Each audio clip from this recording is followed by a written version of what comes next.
you, number one, to all of our speakers that are on our panel today. You'll be hearing from them. You'll be introduced to them shortly.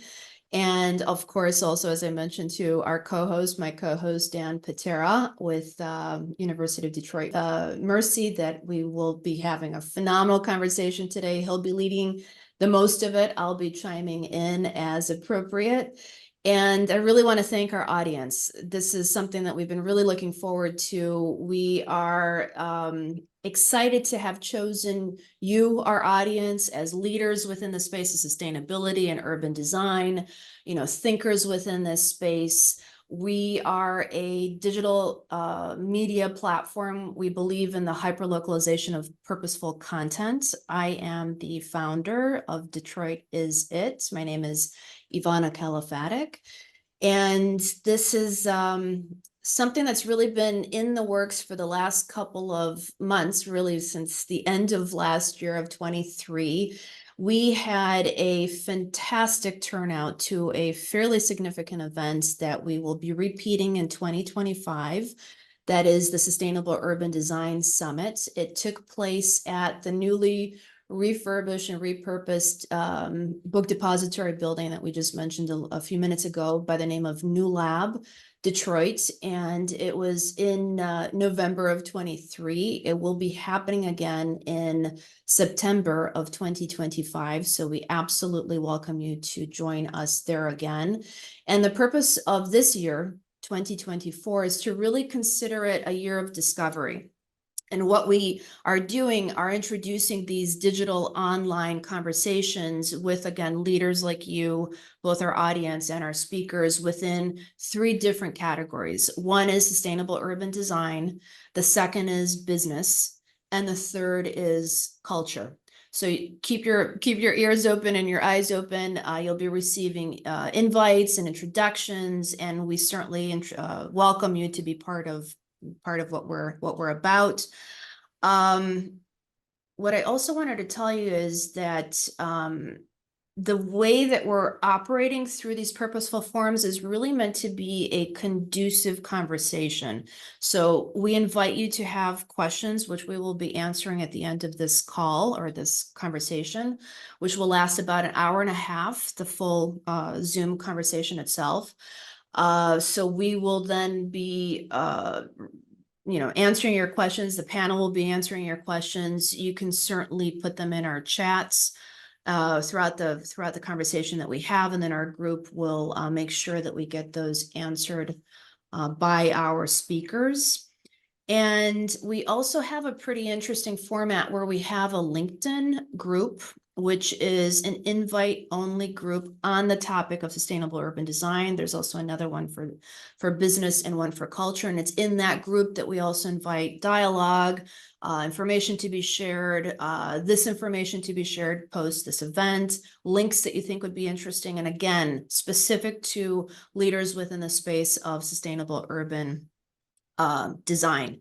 After this call, this is a little bit of housekeeping here. After this panel conversation, we will be putting together a white paper, which will have quite a bit of data and research and, of course, takeaways from this conversation as part of it. You will receive that in a few weeks' time. And the panel discussion itself that you're a part of today will also be distributed across our 300,000 monthly impression website, our newsletter, which comes out twice a month, and our over 50,000 social media followers across all platforms. And we invite you to also do the same and share on your end. You can always follow us also on Detroitisit.com. And so I wanted to now turn us over to the conversation that we're going to have by way of making a couple of introductions first.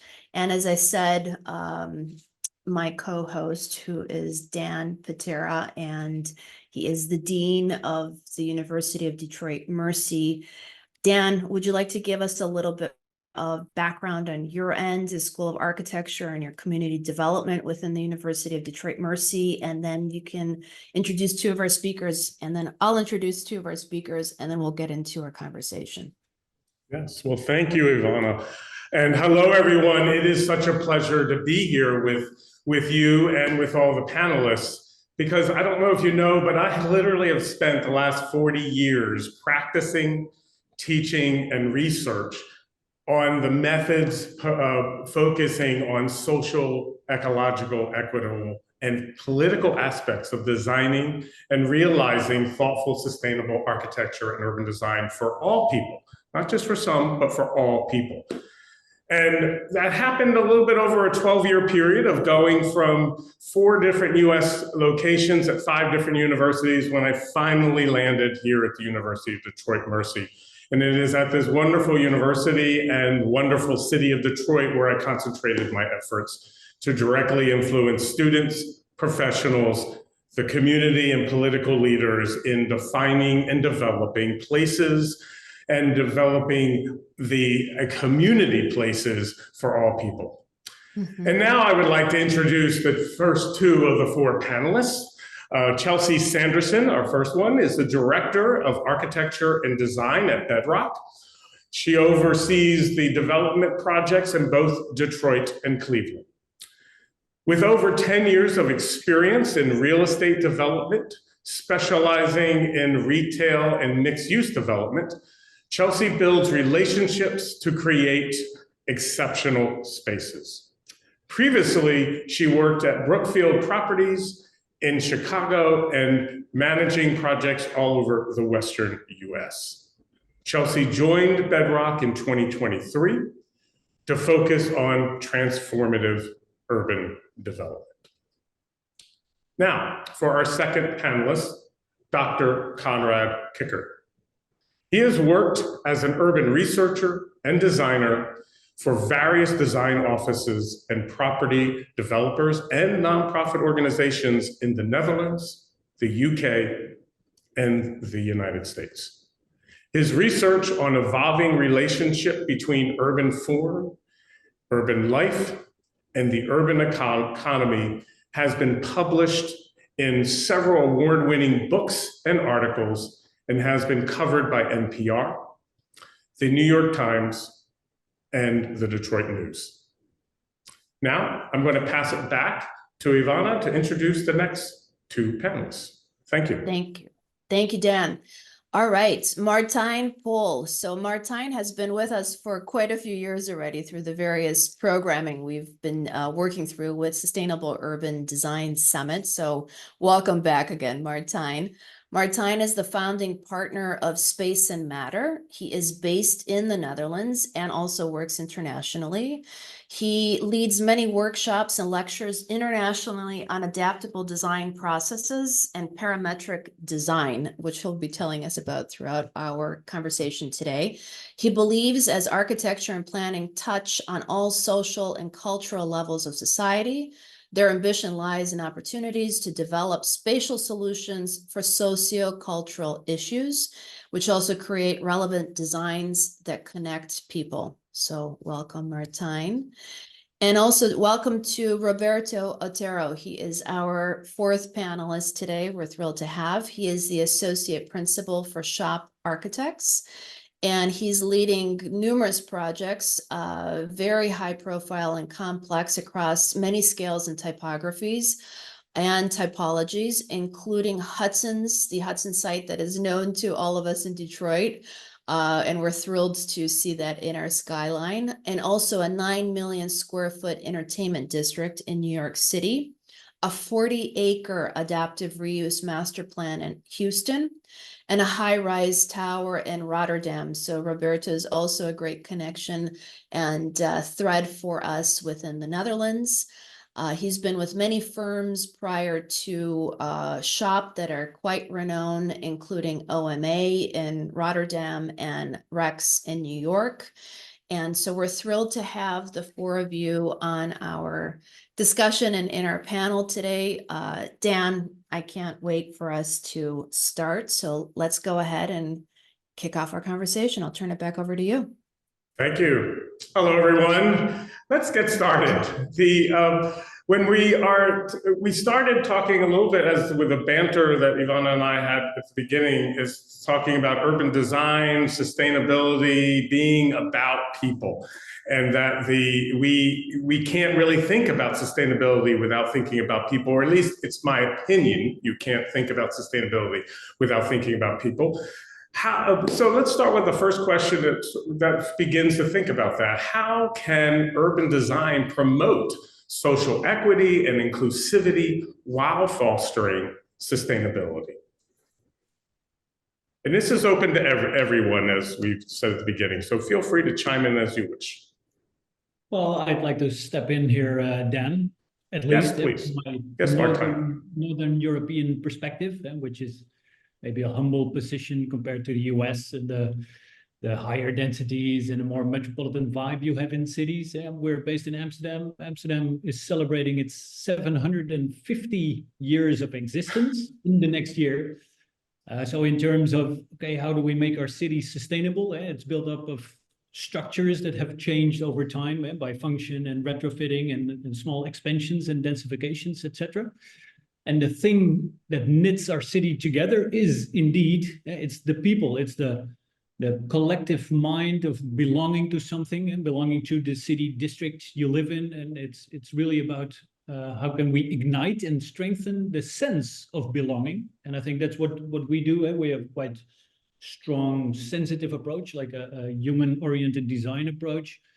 If we start designing a project, whether it's retrofit or new build, let's imagine an apartment condo complex with an X amount of apartments to be clustered in.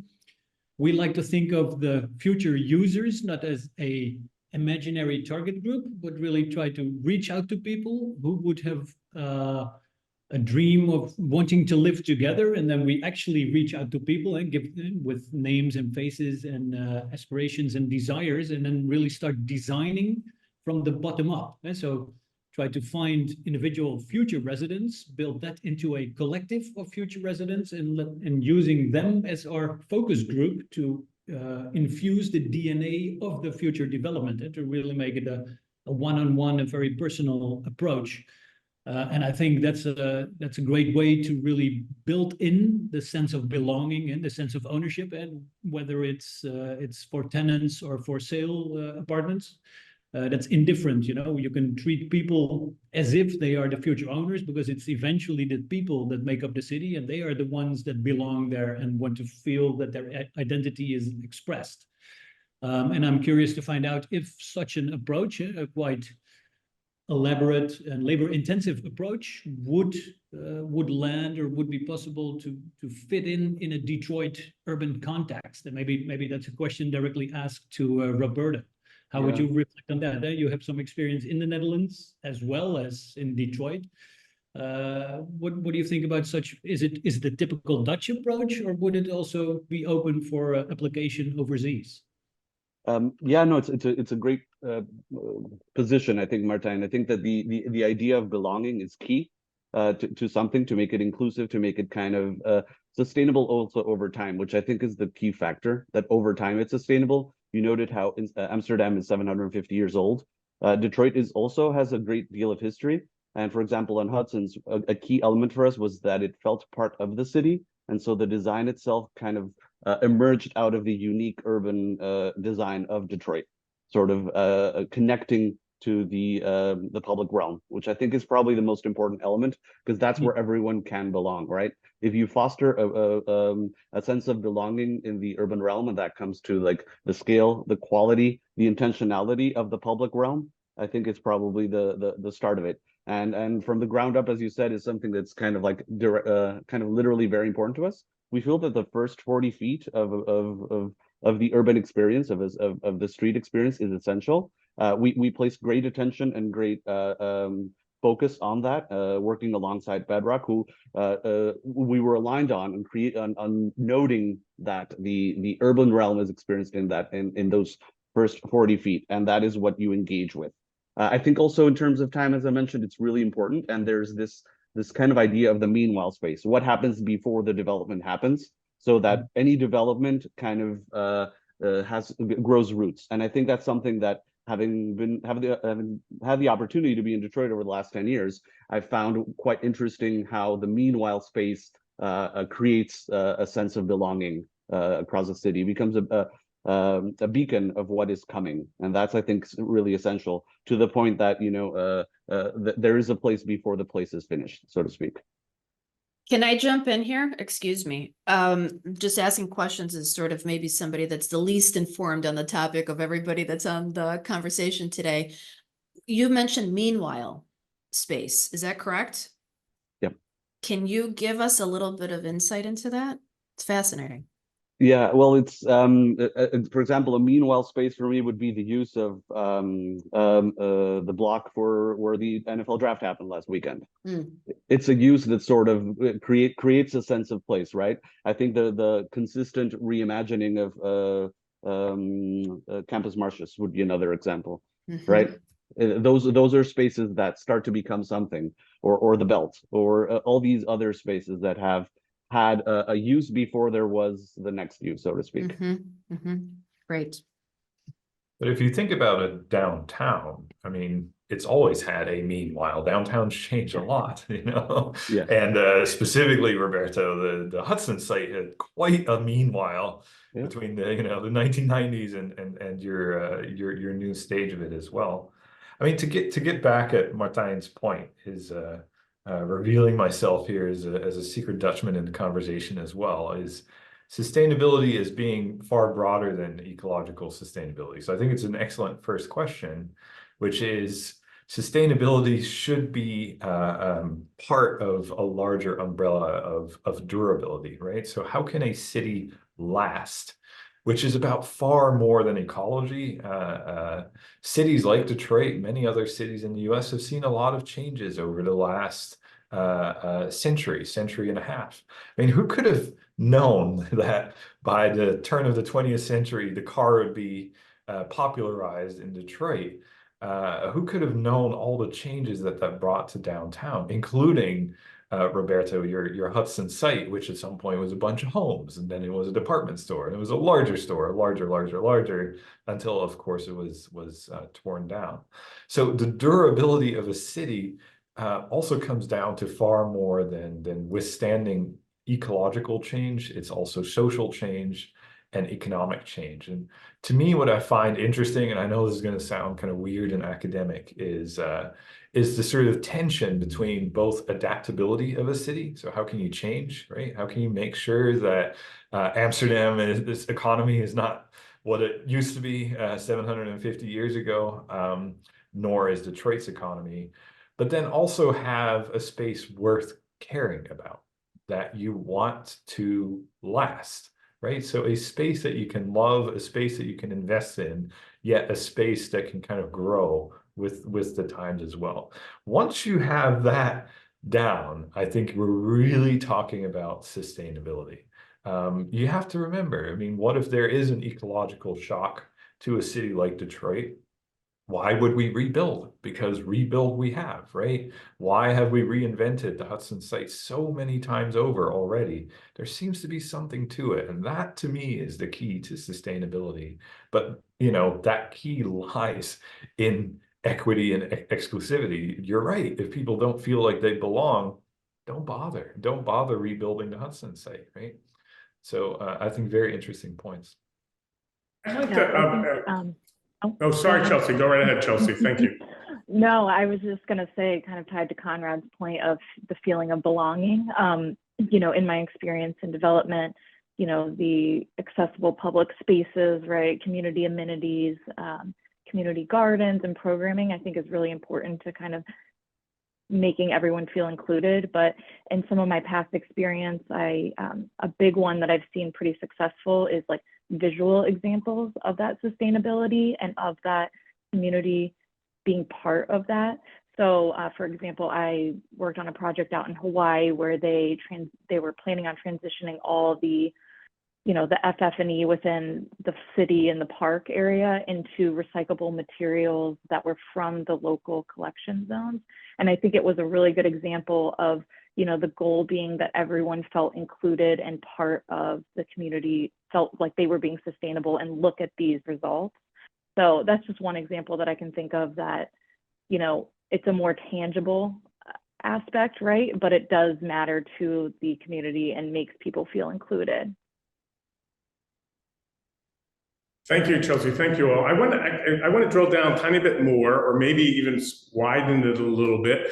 Marthijn, you mentioned current and future residents, but you started talking about the 750 years of Amsterdam time versus which is over 3 times or 4 times the size of our the length of the age of our colonized country.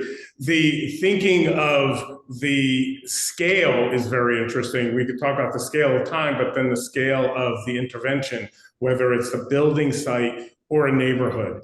And thinking about the sustainability, urban design, the sustainability of a neighborhood, of an area, a lot of conversation can be on thinking about the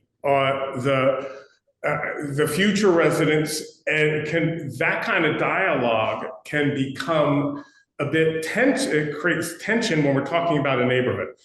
Thinking about how can a neighborhood, as we think about sustainability and moving forward, celebrate the folks that are there and welcome the future residents, and because that is essential to a sustainability of the neighborhood, the culture of a place, and so on. Yeah, yeah, exactly.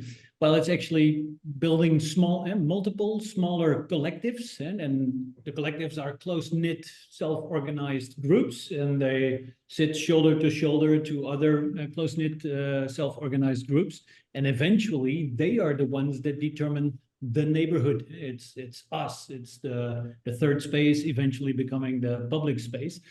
And I think an interesting factor is also not to just think about residential, but also space for entrepreneurs, for coffee shops, small businesses to pop up, and especially addressing the aspect of the meanwhile, and addressing the subject of the meanwhile. 50 years could also be the meanwhile, 750 years of existence of Amsterdam.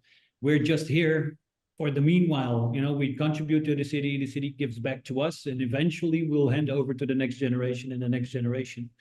But what's really interesting, if you get in touch with the collectives and with the community and ask them about their way of living together, and also their aspirations of how they want to build their businesses together, and then what's the correlation between, okay, I live upstairs, but maybe I run my shop downstairs, and then the hyper-localism and the direct relationship of knowing each other, saying hi to each other, which I think is a slightly different mindset than opening a Starbucks on a corner, which could be commercially very interesting, but from a cultural and social aspect, has a lot less to contribute to the sense of belonging. So that's also a new sentiment in Amsterdam urban planning, is to stimulate neighbors, future neighbors, actual residents, to give them the first right of refusal, almost, to open up shop first. And if that doesn't happen or doesn't turn out to be a success, well, eventually we will not leave the space vacant. We can always turn it into a Starbucks, but rather not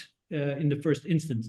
And I think that's an interesting new kind of paradigm, and that the people that take ownership of their neighborhood will also start actively contributing to it, actively contributing to the liveliness of it. And your neighbor on the 3rd floor could also be the guy serving you coffee in the morning.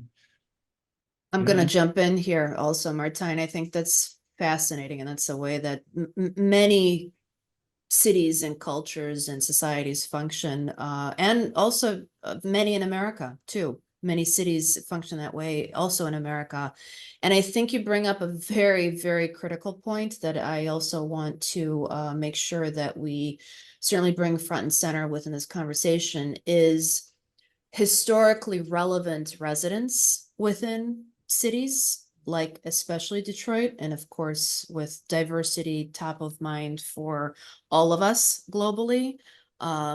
Starting, with the conversations around sustainable urban design and planning in particular, and how do you take these ideas into true deep context for those that have been living within our cities for generations, And how do we then integrate them into these new builds and new constructions and new modifications? I open that up as a comment, but really, I think it's also a big dialogue to have at some point, of course, and we certainly do. Ivana, can I give it a stab? Because Yeah. if you look at the history of downtown Detroit, right? So I've done a study of the history of downtown Detroit, and then what you see is currently going on. Inclusion is incredibly difficult, and it has been for decades. You are right. There is a significant amount of populations that have lived in the downtown area and now no longer do. Some of them have decided to move, but many of them have been forced to move. The question then becomes, how do you reconcile this? And I know that, for instance, just east of downtown, your a project of working on Interstate 375, well, I assume that most of the audience here is familiar with the fact that that was the heart of African American Detroit. An incredibly difficult question then comes up is, what do you do, right? So the highway is gone. And now, of course, the fight starts about the number of lanes. I think the fight goes a little deeper than that about a number of lanes, is the fight for the heart of Detroit. But then also the question that the fact that Black Bottom was not Woodward Avenue, was not Central Detroit, it was not the Hudson site, is that something that you want to recreate? Because in a sense, that's also part of a past that was segregated. There's a reason that there was a second Main Street in Detroit as well. So these are very, very difficult conversations to have.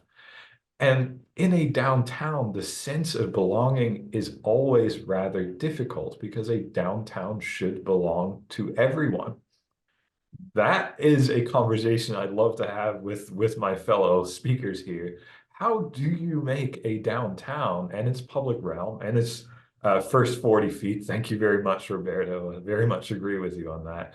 How do you make that a space for everyone, where every Detroiter from 8 Mile to Campus Martius says, that's where I want to meet my friends? How would you go about? I will just iterate and interject one point. I think also language and vocabulary is so critical to specifically this conversation. But when we talk about that certain individuals or communities have been forced out, I think we also need to be very clear as to, is it economic relations? Is it, rents? There's a need for also, in a way, discussing, and I certainly don't want us to go off of our main topic of sustainable urban design, which does include this, but I think we need to be cognizant of, I mean, how it happens. A brief comment there is tactics of displacements have changed over the last few decades. We've talked of very forcibly displacing the population of Black Bottom, which had, by the way, economic underpinnings, at least in the books it did, right? To currently a more subtle displacement through gentrification processes, of course. The downtown, again, is an odd territory in that displacement process, right? The downtown, since the mid-19th century, essentially wasn't really a residential neighborhood. It's a gathering space. And at its peak, of course, the project that Roberto and Chelsea are working on, the Hudson site, that's the gathering place of all gathering places. But then again, my question still remains, is the gathering place for whom, right? How do we make sure that all of Detroit wants to meet there? Yeah, no, I think you bring a really good point, Conrad, which is, of course, like the history of Hudson's is storied, and it's kind of like a microcosm of Detroit in many ways. There's this beautiful like cutout illustration of Hudson's, which always consistently inspired us, which kind of had this idea that everything could happen there. I mean, it was huge, that building, right? And it had this kind of like interior urbanism that we had to kind of evolve, because it wasn't going to be the same use. That use is gone, right? The big department store is no longer happening. So in trying to pay homage to it, we tried different things. We worked with Bedrock to find the right thing. It was kind of interesting. Every time we would go to Detroit, for the multiple instances where we went there, every time you meet someone and everyone has a story about Detroit. Like in every taxi ride, every waiter, every conversation on the street, right? It's about like, oh, I'm, you know, Christmas in there, etc. Right? I had like our VT consultant had his first elevator ride on one of the 25 elevators that the building had. So that brings a sense of belonging. In terms of it belonging to everyone, we felt that the big gesture of creating the True Cut was what could do it, right? It's not a commercial interior space that could become exclusive. It's open to the public, and it feels of Detroit, right? It connects Woodward to Library Square, creating something that is of Detroit in some form, and it opens up more of the storefront to the city, right? It creates a building that's way more open, sometimes literally open with garage doors, etc., for certain spaces that spill out. But it does promote this sense of, you know, the public realm as the way in which all of us reconnect. I want to add, if I could, actually, I'd like to add to some of that. I think both of you are, and the question sort of begins to ask of how does someone feel like they belong? And both, as you respond, we belong through, and I don't want it to sound academic either, Conrad, but we belong based on process, right? And so let me use an overarching, a sort of a general narrative. I see a grove of trees, so we'll make it non-downtown, right? A grove of trees. And those trees are grove of trees. But I see that tree over there. So I want to climb that tree. I climb that tree. Now that tree is my tree. It belongs to me and no one else. So now Chelsea, I leave. Chelsea goes and climbs that same tree for whatever reason. I go back and I say, oh, wait a minute. That's not my tree anymore. That's Chelsea's tree. And it sort of makes me feel like, do I belong there? Do I not? Do Chelsea and I have to have a conversation about, you know, should I just choose another tree? Now think about when we move that to neighborhoods or downtowns or something, bringing people into the process, into the dialogue early on helps make people that they are included in the dialogue early on, which then allows the sense of belonging that their ideas, whether they're used or not, are being considered or being listened to. I think about what you're saying is, Roberto, you were listening, maybe not in a traditional community meeting, but you were listening in the taxi, you were listening in the restaurant and so on. And that's also ways to bring the process front and center so these changes aren't happening to people, but with people, and then belonging can happen. It's very important in our neighborhoods. And I'd like to, Chelsea, you were nodding, I'd like to bring you into that discussion because I know much of what you're doing is asking questions like that. Yeah, I think a big focus for my team and for Bedrock is to really do those early stage studies and bring community engagement early on. I think one good example of that is City Modern, for instance. They worked really closely with Brush Park CDC and, you know, listening to the community to do that urban planning and development over time. So I think, you know, for us, it's a really, you know, we have a big commitment to prioritizing that at the early stages and onsets of projects, right? So, you know, every project is its own project, right? It's an individual, you know, we're looking at them individually, but I do think that it's very important to engage with the community. And like Roberto said too, it's, you know, hearing things, getting involved, finding ways, you know, having, you know, charrettes or different ways of looking at things so that you can really involve everyone. But I think the most important thing is the early phases, right? Getting in at the ground level to get that insight. Yeah, no, I would definitely agree, Chelsea. I think the key thing is listening sessions are probably the most valuable thing, right? Like when a project gets going with different stakeholders, the most successful projects that we've seen are when those happen. And when it includes a variety of subsets, let's say, the different stakeholders. There is, of course, the community part of it, but there's also, you know, economic side to it, right? What kind of tenants will want to, you know, go in a place? What would make it more successful? What will make it, you know, grow roots?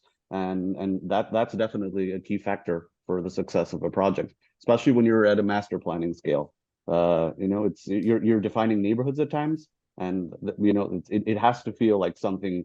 As you said, the people are heard, so they want to be part of it.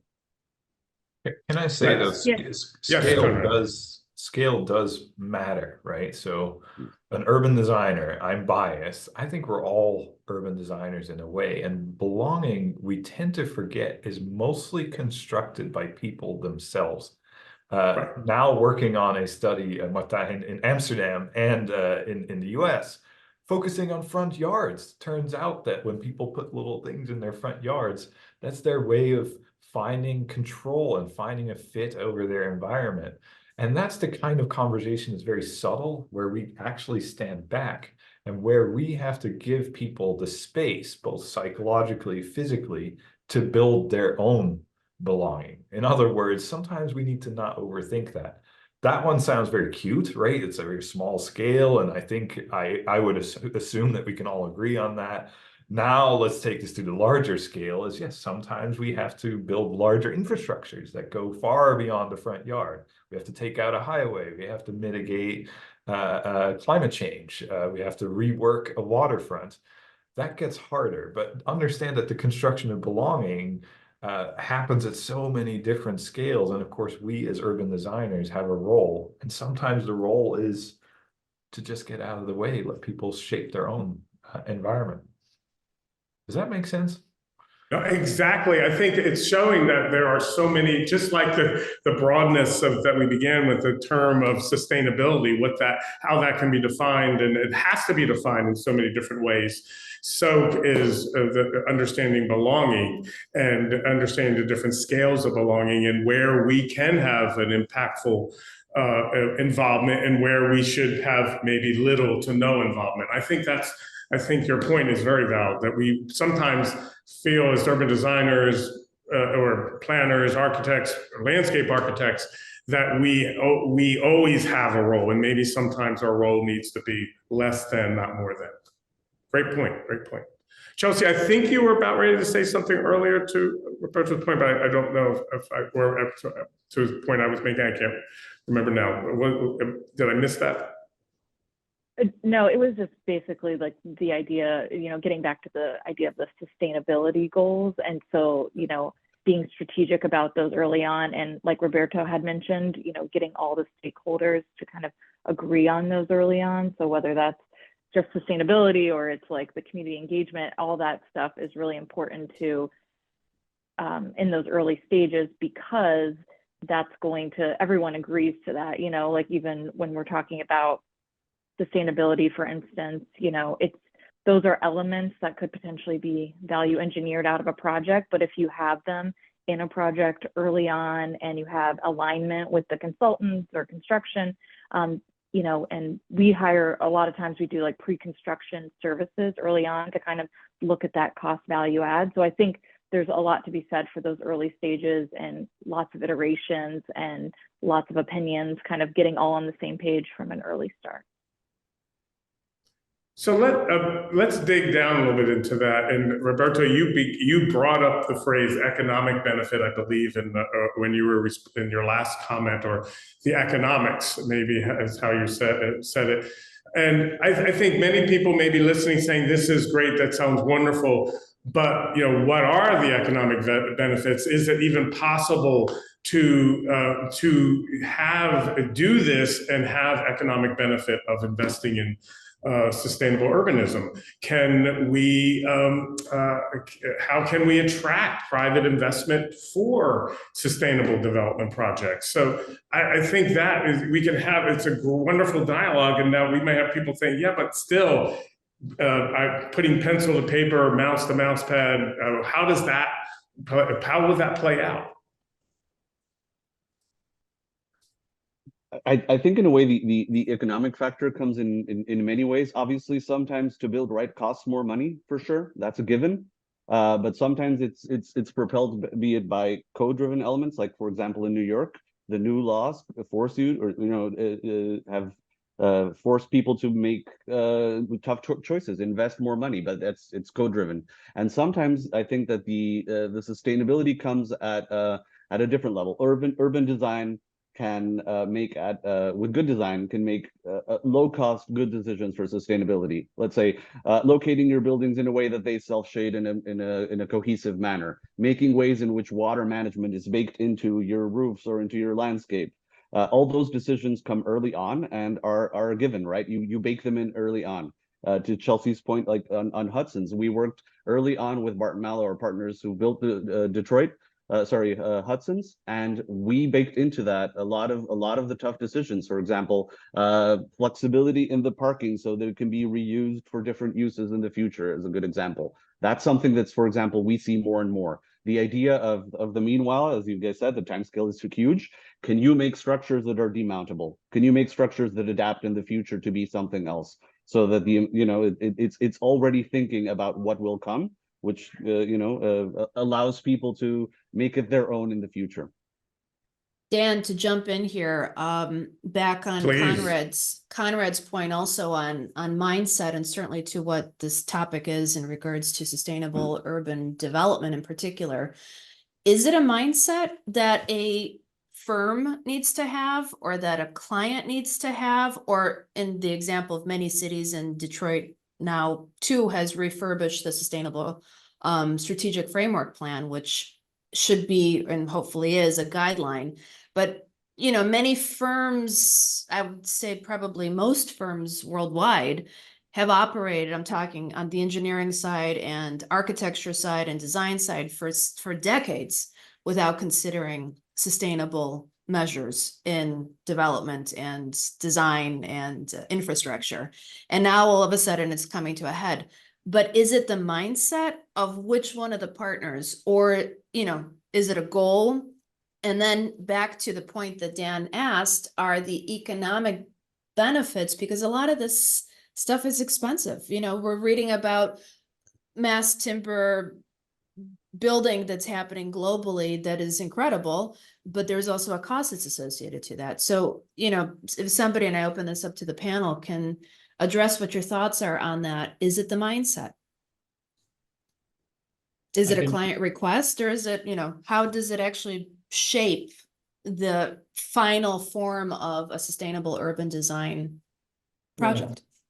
I would like to take a short take on that. I think it's driven by the urge or the sense of taking responsibility, and we are professionals, and the more we become aware of the actual impact we have as the built environment, and not just construction, but also the life cycle of operating the buildings we've created. And I'm exactly aligned with what Roberto said. If we're capable of building structures or canvases that people can make their own and give color to, and programmatic changes over time, and really a structure that can facilitate and accommodate change for the meanwhile. And there's a consecutive amount of meanwhiles within a almost permanent structure. Hence, the downtown of Amsterdam, some of those structures are there for 400 years, 500 years, while the city has changed over time. The structures are there, but the city, the economic life, the cultural life, the social construct has changed over time. So if we are in the here and now in the 21st century, taking responsibility of not making one-offs for just an 80-year period, but just to be as smart as our ancestors and really take responsibility for future generations, because we only have one planet. And I think we've become aware in an increased pace in the past 25 years that we have to take this responsibility as conscious professionals. And so not doing it is not an option. But maybe, and it has to trickle down in all those mindset of these different offices, and some of them are a bit faster than others. But I think it's the urgency that drives us to do the right things. To add to that, you've got cities like Paris that are all about the 15-minute city, based on, as far as I'm understanding, a certain group of individuals, starting from the mayor's office, and I'm sure there's other partners surrounding that maybe were an impetus to really push that. And that is a very sustainable method of living that, of course, Amsterdam lives off of for centuries already. But it's simply, it's a point, but I think it's a really critical point that all of you work within that construct. And, what comes first, the chicken or the egg? Is it the mindset and the need, or is it it's already time and it's, we have to put our, feet down on the ground and really start producing some change? Yeah. So certainly we can move on, but I just think that these are such critical opportunities for us to have these conversations, and really to push the limit on them, because Yeah. I think we started at the beginning of this conversation and panel that Dan, you brought this up, and I think it's spot on. It's not just about us talking about this when, of course, you can only do so much over a Zoom call, but it's about how did these things get implemented? Like, that's what I would love to learn more about as we continue these dialogues. Yeah. Could I think put maybe Chelsea on the spot slightly? Because I think one of the main things, and Roberto, sorry. Poor Chelsea. No, I was going to Like it or just not, you're put gonna be Chelsea in on this as muted. well. Just let going me to do the explain same this. thing. Sorry, Chelsea. One of the main things is patient capital. So yes, we can talk, we need to take a stand. I get that, but it does tend to come down, other than the smart design that Roberto is completely correct about investors that understand that over decades, your lifetime cost of your building will go down if you make it adaptable, if you make it a lovable building. But that takes patient capital, and I'd love to hear what Bedrock thinks about that, as I would regard them as a relatively patient investor into a long-term structure of downtown Detroit. Sorry, Chelsea. Yes. You can say, no, I'm No, not. you're fine. We can move on. No comment. No, I think that just obviously I started in 2023, but something that has really drawn me to Bedrock is they're a long-term property owner. So that patient, the economic factor is long-term there, and they're always, the goal is to invest in high-performing equipment and durable materials, and really there for the long-term, past, present, and future. So for me, one thing that stands out as an interesting factor is kind of looking at the sustainable aspects, but also the operational costs is a big thing. And I think I can't really speak exactly, to the economic benefits of, that long-term investment when it comes to, we look at every property individually, and, we're committed to sustainable design. But I do think that finding innovative ways to improve energy demand management is really important. We have partnered with like the Urban Tech Exchange and Detroit Smart Parking Lab to kind of get in and help with early stage companies to focus on urban innovation and mobility. And I think that that's a really important factor to sustainability, because I think that, and also this question of like private investments, like bringing in other investors, we have these really unique incubators in Detroit that don't exist in every city. And I think that draws, I think even Detroit Smart Parking Lab, don't quote me, but I think like 80% of the startups there were from out of state. But I think like the idea is that we have these spaces and we have these, we have these innovative ideas, but we also have this longevity for our properties that we're really focused on. And I think that combination brings in, it attracts more private investment and development projects. I don't know if that exactly answers your question, but I think it's like looking at it from an innovative point, but also sustainable. Yeah. It does, Chelsea, and I think it also amplifies Ivana's point of mindset. That's a mindset that you just that you put out there, and Conrad's question about patient capital is a mindset. It's saying, it's redefining a return on investment, ROI, as something more than 3, 4, 5 years out, but maybe a few more years out. So to Martijn's point earlier about the scale time and thinking about responsibility, patient capital is a way that we can think about that responsibility. It doesn't mean when we're having this wonderful talk that we're asking everyone to lose money. We're saying, well, maybe the amount of money that you gain is happening over a longer period of time, and not a shorter period of time, and just beginning to understand those kinds of distinctions. It also, I wanted to want to be cognizant of our time as we're moving forward. I want to move us a little bit back to where a couple people went in the conversation early on about being hyper-local and the cultural aspects of what we're doing. I arrived in Detroit in 1997, 98, and I heard the statistic of Detroit that there were no grocery stores, supermarkets in the city, 0.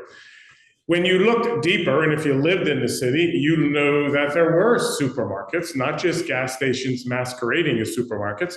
There were supermarkets. What weren't there were the national chains. And so when you saw the word, and to Ivana's point that the wording is so important, that in the neighborhood where our university is, where many of us here live in the university on 7 Mile and Livernois, is Mike's Market. It was here in 1997. It was a full operational market. I'm using that as an example that investing and doing economic development in the local businesses that are here might allow Mike to say, hey, I want to open up now another one in the east side of the city or closer to downtown, or things like that we are investing in local businesses. So I'm putting that out there. I'm sort of about being hyper local, about how to tie that big dialogue into the specific. I know that Bedrock and many of you have been thinking about that. It's wonderful to be in the downtown, but now we have to, people will talk about the downtown as the heart, the neighborhoods as the soul of the city, of any city. How do we now do this? How do we keep and not having people be unafraid of gentrification? That was a lot longer than I thought I'd be there, so I apologize, you all. As a moderator, I apologize. Yeah, with a sustainability slant, of course, and not just a slant, but a complete, I think a complete focus. And I'm going to add to the entire conversation. For context, I'm maybe on why us doing what we're doing within the sustainability realm. I'm talking Detroitisit as a media platform. I single-handedly, let's say single-handedly, truly believe at the bottom of our hearts that in order to move forward in a smart way collectively for all of us on the planet, we need to be thinking sustainably, and first and foremost with the building out of our city. So we're doing whatever we know that we can do on our end to facilitate those dialogues and that conversation.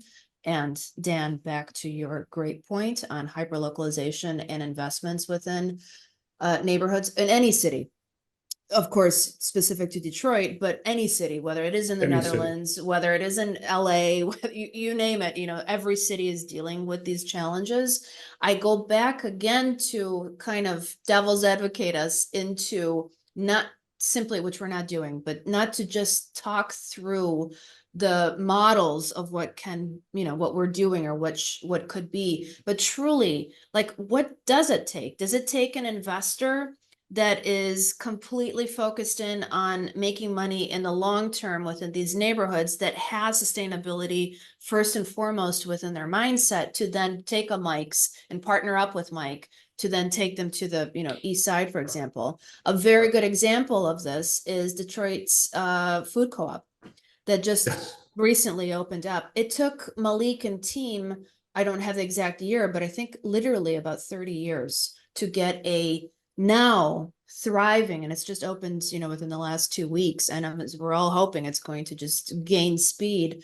Conservancy, really, of effort around location and dynamics within a very diverse market that needs to be addressed economically as well. So, to have somebody like him that's a leader within that space of sustainable urban farming, and then more in educating and facilitating economics around it, to have him take 30 years of his life, or even if it's 10 years of your life. Can you imagine the dedication? So I go back to your point, and back to what we're talking about with mindset, and maybe I'm sort of pushing us a little bit on this, but I really wonder, does it take, a higher hand of, the money coming in and saying, these are the 10 things that need to happen, and, or, whatever number, in this way, in order for these neighborhoods and communities to really live a sustainable lifestyle.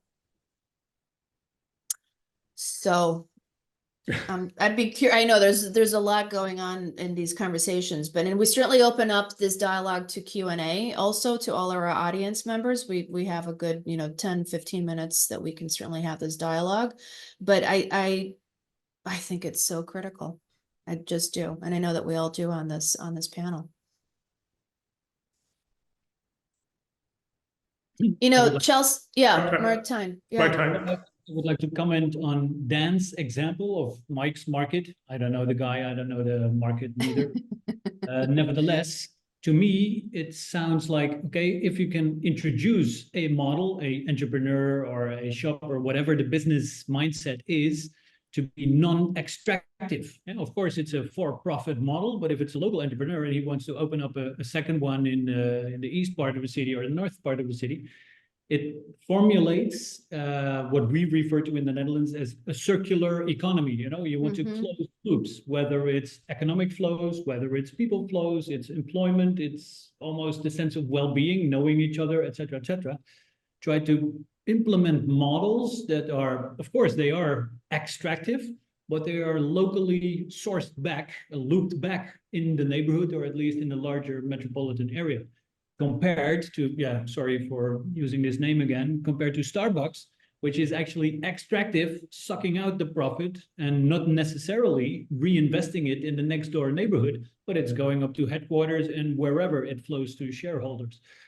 And I think if you could stimulate and embrace to eventually build thriving neighborhoods, you need to be very considerate of how can we close these loops in the vicinity, in the social structures, in the employment, in the walk to work kind of principles, to be as local as possible. And of course, it's for-profit businesses, but it has to have maybe the word mindset again, a local mindset, because then you are building towards a thriving neighborhood in which you are shareholder effectively. You're a resident, you're an employer, you're an employee, you're a shareholder of your community. Let's contribute to your community so the community can contribute to your sense of well-being, etc.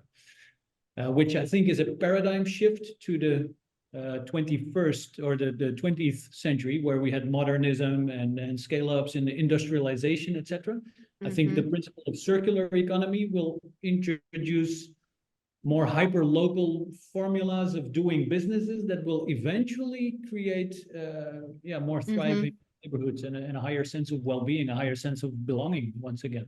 Can I play devil's advocate here? I have if you look at, say, the history of downtown Detroit, Mike's Market was there, Mike himself, I assume, but 100 years ago. It's an ecosystem of hundreds and hundreds and hundreds of different people. At some point that scaled up, right? So for instance, Hudson's Block had like 20, 30 different businesses. I studied the block at some point. And then all of a sudden, Hudson's was doing really well. Joseph L. Hudson, Mike's Market, Joseph L. Hudson. Let's grow, ate up the entire block. And then at some point, stuff just didn't work out for Hudson's. It was bought up by a company from Minneapolis, nothing against Minneapolis, by the way, and then shut down. So the scaling up process leads to, let's call it lower entropy. And I know that sounds weird and academic, but you have a couple of stakeholders that now run most of downtown.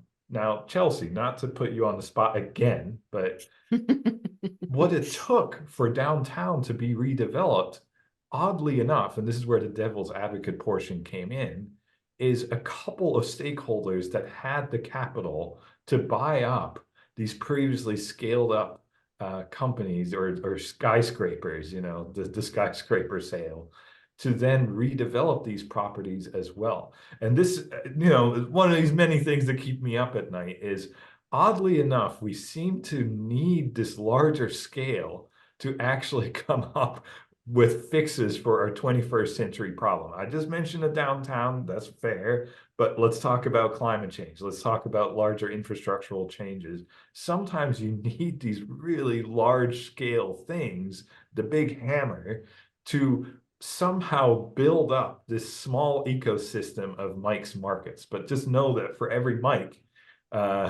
there needs to be a Dan as well in the room to buy and fix up the building. And please disagree with me on this one. I would say that more than the big hammer, it's the big vision, and the belief that that in the larger time scale of things, as as Martijn said of Amsterdam, Detroit, the infrastructure of Detroit is an urban core, right, which has the potential for critical mass, was there. And the vision was there to let's use that, right? That's the ultimate adaptive reuse project. I see the whole city as a whole. It's like it can continually live and has potential, right? And I think what's interesting is the diversity of the portfolios from Hudson's as a new build, or using a lot of what was there, of course, and the heritage of it, to Book Tower, right, which is a full adaptive reuse of a beautiful building. So I think it's the vision and also the critical mass, because I do agree with Martijn that there's tons of potential in at the hyper local level, but it needs to be there has to have that critical mass, which is economic. It has to do with trying things at a big scale, and then it trickles down. The ideas trickle down. You test them out, because testing and innovation take scale, I think. That's fascinating. Maybe Dan, what we can do for one more last question, given our time, and I know that all of our panelists should contribute to this, is talk a little bit about retrofitting, existing urban infrastructure and what's that environmental footprint. And I believe everybody on this panel has a lot of depth of knowledge, and maybe you can reframe that for us, Dan, as a question. Yeah, I think maybe the conversation we just had could move very nicely into that, because I think everything that was being discussed, well, through the entire time, is all about systems and maybe the intersecting of those systems. Martijn's last point and Conrad's last point are both systems, and where do they overlap? Where do they push against each other? That sort of thing. And when we talk about urban infrastructure, we're talking about systems, right? And so we're talking about that kind of the need for an urban environment to have systems at all different scales, at the local, neighborhood, and at the city, regional, and so on. And so I think looking at, it's very hard in just a short period of time to say, okay, so how do we do this? But maybe we could talk some big vision to Roberto's last point as well, is, of the challenges and opportunities that are associated with looking at an existing urban infrastructure, because we're not going to redo them, build new. We're going to, all our cities need to retrofit our existing infrastructure to meet sustainable goals. So what are the challenges and opportunities to do that? Yeah, I can start. Some of the challenges for reusing old buildings in like the classic sense is like technical feasibility and regulatory hurdles, and then really like program types evolving over time. So I think for office specifically in our portfolio, that there's kind of the nature of how people work or where they work now has really changed.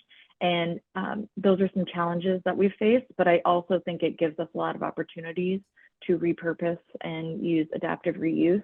I think many of the buildings in Detroit are from, the 20s and 30s, and they're kind of pre-mechanical ventilation. So they have these narrower floor plates, which lend themselves to residential and hospitality conversions really well. And like Roberto mentioned, Book Tower, which is now open, is a really good example of that, of reusing that old office tower in a new way. So I think that's kind of, when it comes to sustainable goals, obviously we want to use, what's existing, and keeping an old building is one of the most sustainable things you can do. So finding ways to look at it as more as opportunities from our point of view. Yeah.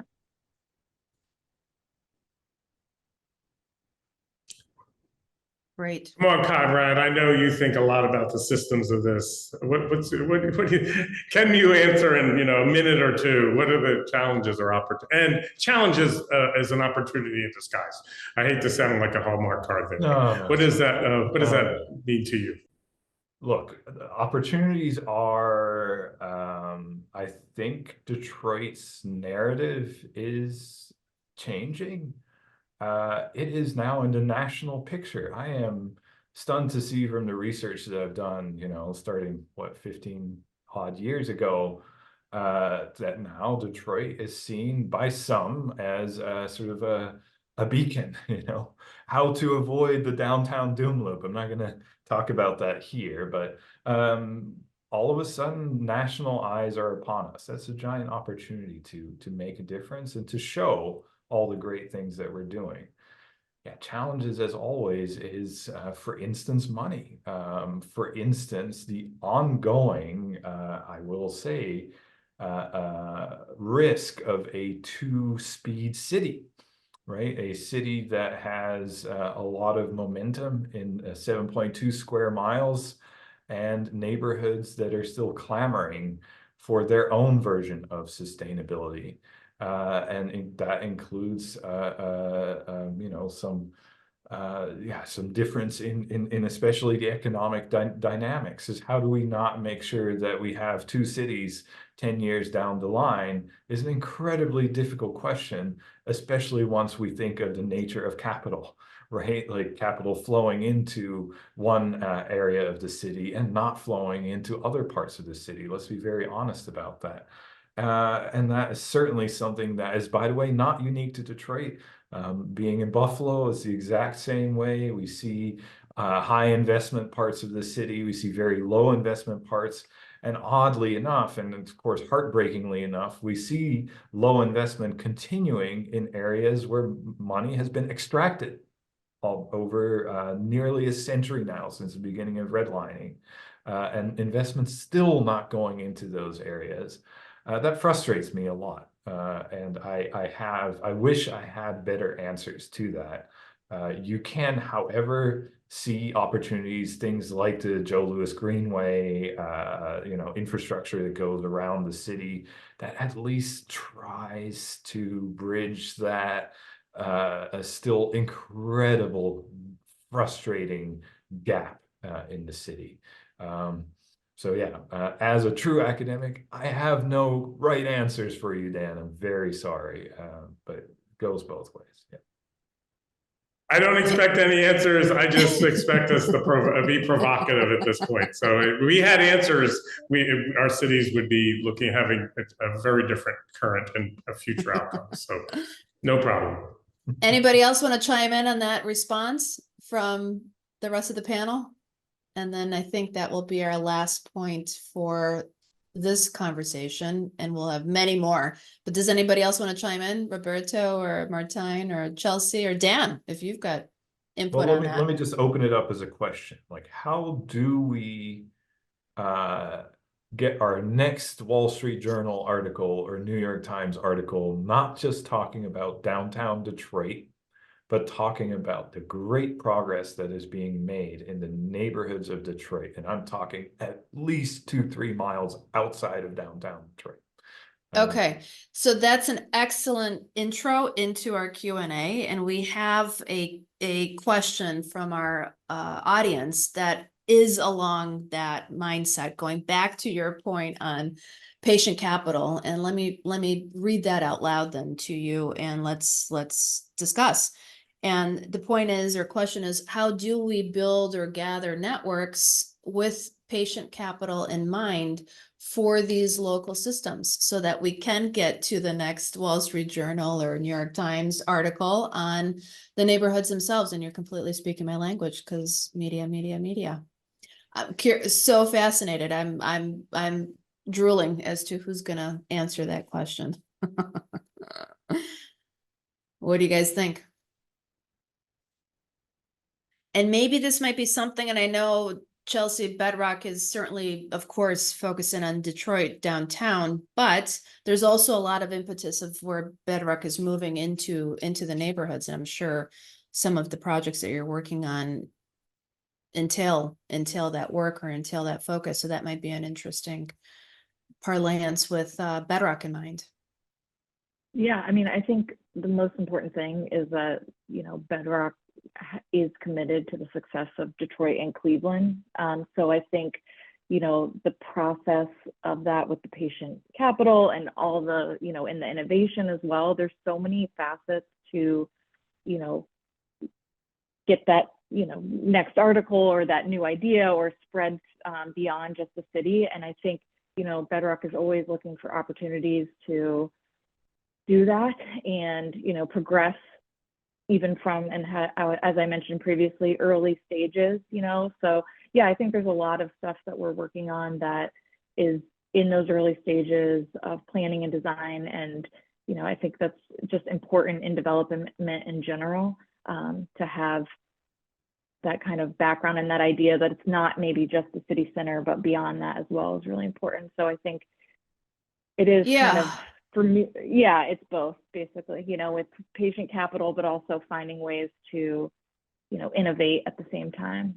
And let's not forget, you know, there needs to be a lot of conversation and building of support structures like schools and fitness areas, and of course stores, as in food stores and retail. So there's a lot that needs to be taken into consideration for folks to, again, either come back or those that are there to have more facilitated ecosystems that are sustainable from a lifestyle perspective within the neighborhoods outside of central downtowns.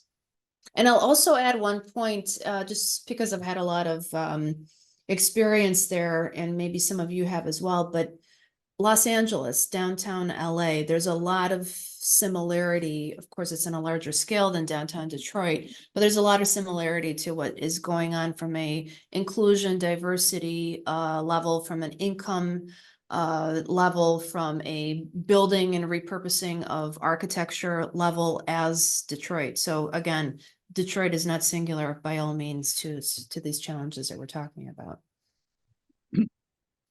I might briefly want to reflect on this specific question from a Dutch perspective, of course.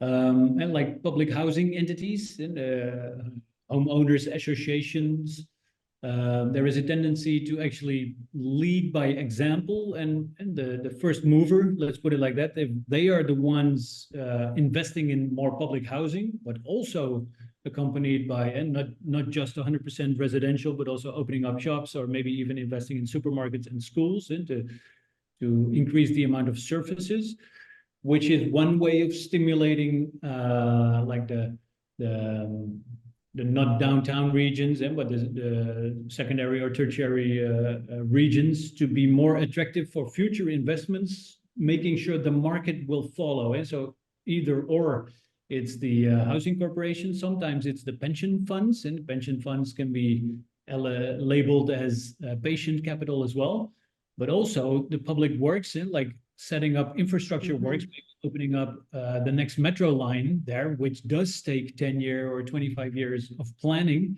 but it will have a direct effect, and transit-oriented development will have a direct effect on the appeal and level of attraction of investments. Sometimes even if it's just the announcement that the metro will be built and will be open in the next 10 years, will already attract investment in the first year.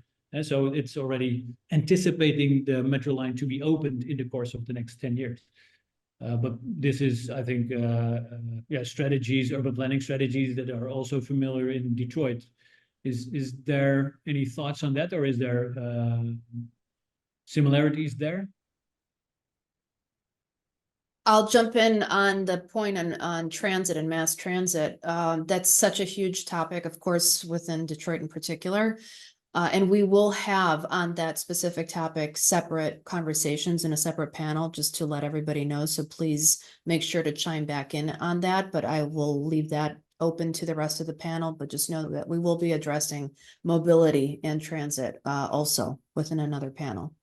So Marthijn, equitable mobility is very, very difficult in a city like Detroit. From a historical perspective, mobility has been traumatic the construction of the highway network that at some point one journalist, Ivana, said has done the ultimate revenge on the city of Detroit. It has made Detroit invisible because now you can drive under it. I thought was always a very telling quote. And now then the role of public transportation as an equitable network to connect at least the 7.2 square miles to the rest of the city. Understand that from a historical perspective, this has been attempted many times over. I could show you the coolest maps from 1906 onwards of subway networks that were to be constructed throughout a very, very large city as well. So I think it's an absolutely fascinating question.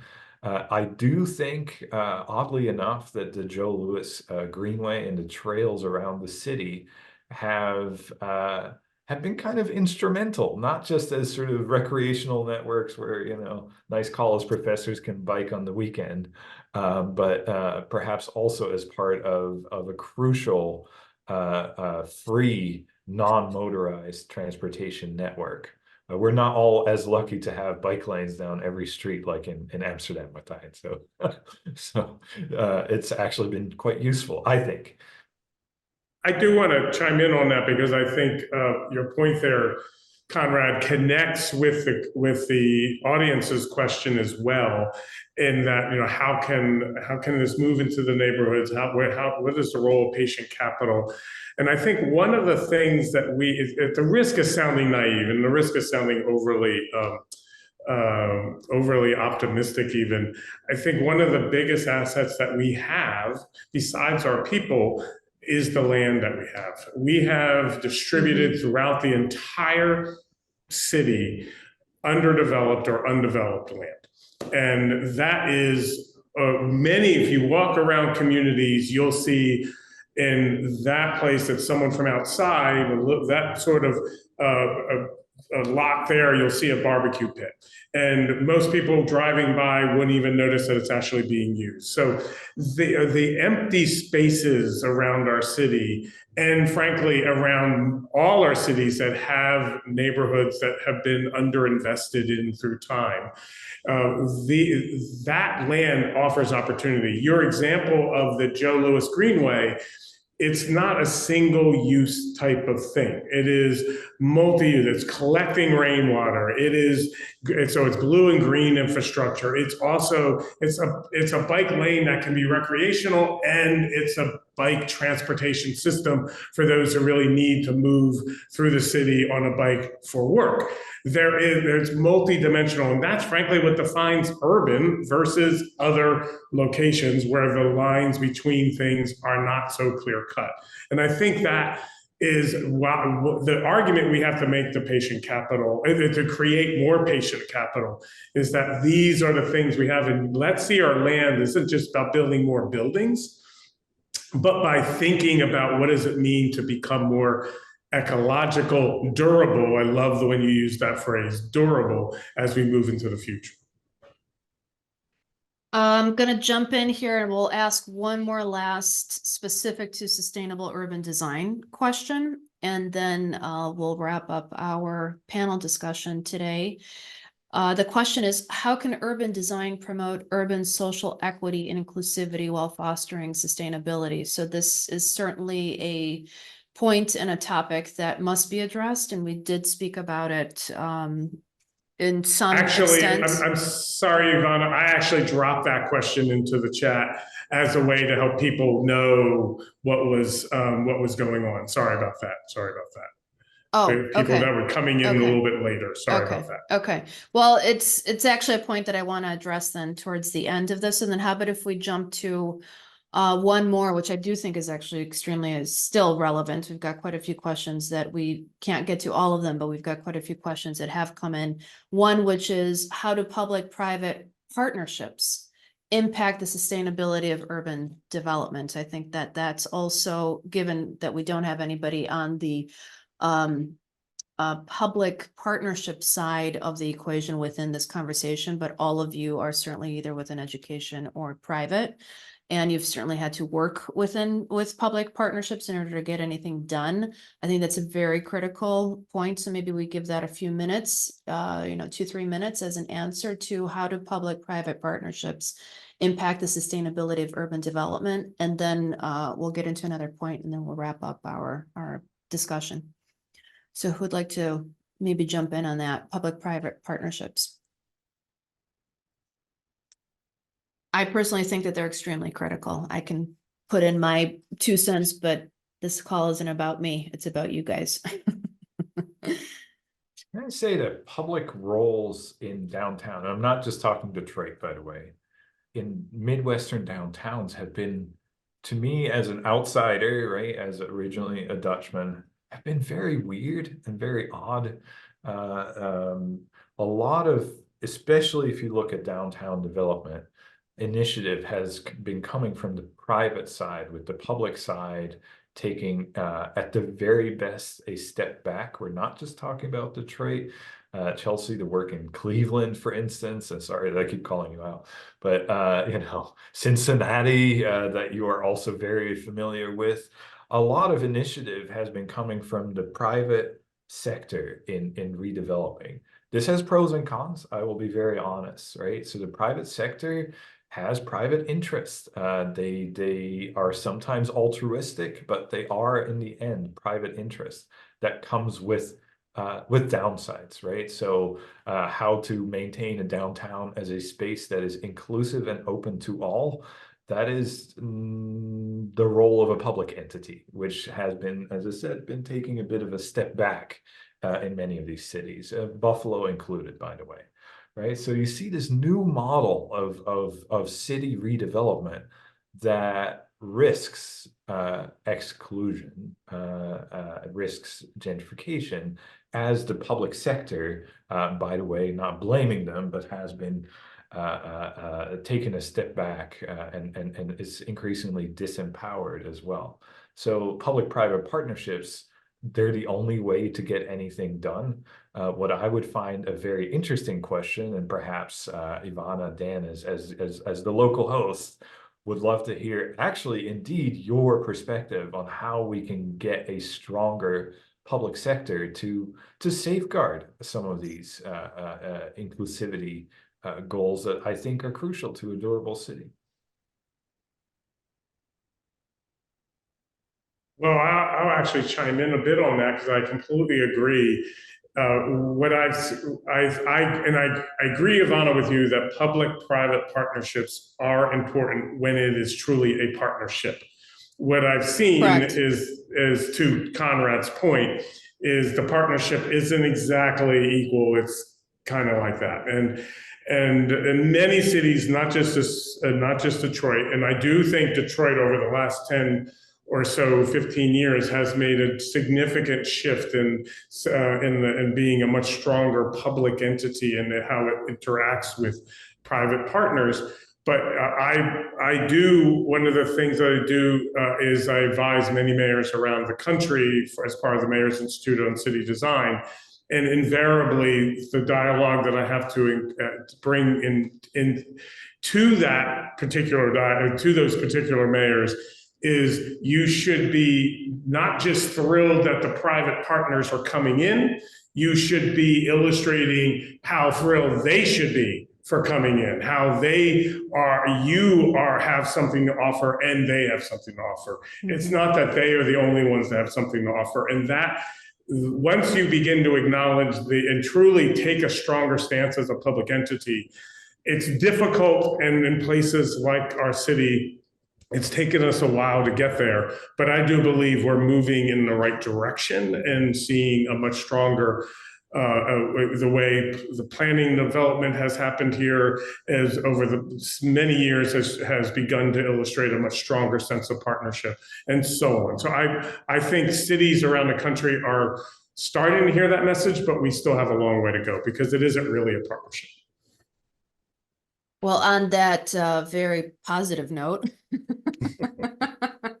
we're going to wrap up this panel because there are many, many, many more to come, which we're thrilled to say through Purposeful Forums with Detroitisit, producing them, and many other conversations will be had on the topics that we just started touching on today. I know that these are, to me, and I'm sure to all of us listening, crucial and fascinating, and things that we all need to be dealing with on a regular basis. There's so much more we can dig into, and I know that this is when things start getting peppery and exciting.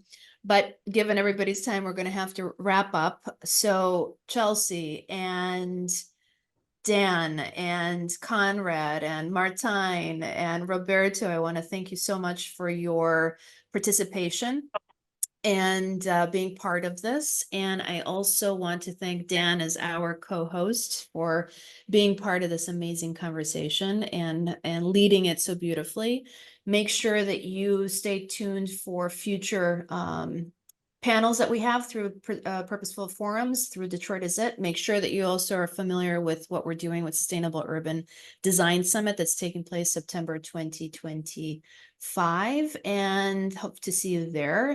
And let's also just be considerate that all moves that we make are meaningful, and climate change is real. The cities that we live in are ours to have and to foster and to be proud of.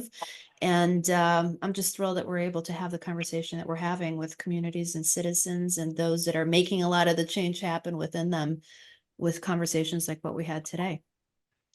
So I appreciate this and your time, to all of you. You're welcome. Thank you, Ivana, for all Thank the you. work you did to keep us and put us all together. So thank you very much. Yeah. And thank you to all the panelists for your incredible comments throughout. Thank you. Agreed. Thank you. We'll stay in touch. Bye-bye. Bye.